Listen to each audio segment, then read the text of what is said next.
Hi friends, good morning. आज माझा उपवास आहे, गुरुवार म्हणून तुम्हाला मी नाश्ता नाही दाखवू शकत. म्हणून फक्त हे मी चहा पिते.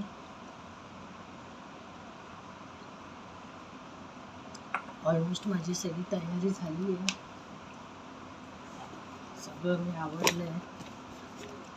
आम्ही काल नया डिओ घेतली. सगळं सामान ठेवते.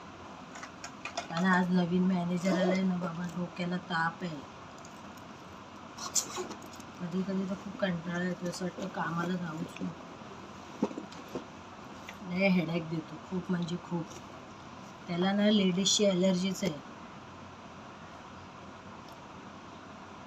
त्याला असं वाटतं की लेडीज काम करूच नाही.